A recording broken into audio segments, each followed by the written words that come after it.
د فساد او پردي پالنې پر ضد عمومي کمپاین. تر اوسه مې هیڅکله هڅه نه ده کړې چې اشخاص د لیکنې محور کړم او هیوادني مسایل څنډې ته کړم، خو دا لومړی ځل دی چې د یو مبهم شخص د هویت څېړنې ته اړ کېږم او بیا ملي بحث ته داخلېږم. پر دې شخص ځکه دلته بحث کوم چې دا د یوې هغې پراخې کتلې استازولي کوي چې په دې تېرو څو کلونو کې د متخصص تکنوکرات او نور ډول ډول نومونو زموږ پر ملت تحمیل شوي دي. دلته د دوه تابعیته موضوع ته هم نه داخلېږم ځکه هغه موضوع هم په قانون کې واضح ده. عجیبه خبره دا ده چې مسله تر دې هم ترخه شوې، یو تابعیت او هغه هم د بل هیواد یو تابعیت پر موږ تحمیلیږي او هغه هم د یو داسې ملي ادارې په راس کې چې ټول اقتصادي تعاملات ورسره تړلي او هم زموږ پولي او ملي هویت. دلته غواړم د دغه ښاغلي اجمل احمدي پر وړاندې څو پوښتنې کېږدم چې ټول هیوادوال یې باید پسې تعقیب او لاړوند ادارو ځواب ترلاسه کړي. لومړی، اجمل احمدي د چا زوی او د چا لمسی دی؟ د هغوی د هویت تذکرې چیرته دي؟ دوهم، اجمل احمدي د هیواد د کوم ولایت او کومې سیمې اوسیدونکی دی؟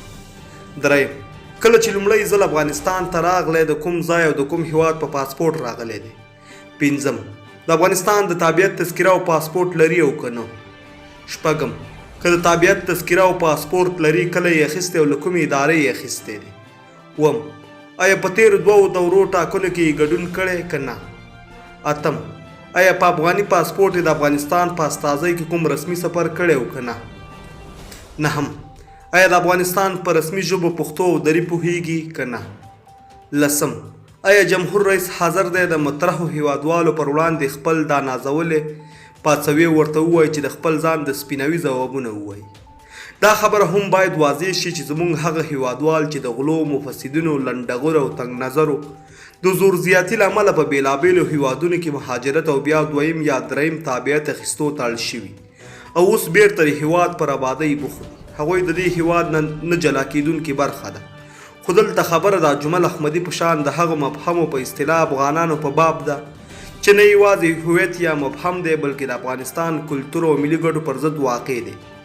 دا ډول خلک ان که یو تابعیت هم ولري او له هیواده بهر یې یوه ورځ هم نه وي تېره کړې پر داسې مقاومونو یې پرېښودل له دې ملت سره یو لوی خیانت دی. نو راځئ لومړی د دې ډول مبهمو پردیپالو پر وړاندې رسنیزه مبارزه وکړو او که دې کار نتیجه ورنکړه بیا مظاهرې وکړو او د قانون ټولې دروازې ور وټکوو. راځئ د سمون دا لړۍ له همدې اجمل احمدي پیل کړو. په هره مهمه اداره کې دا لړۍ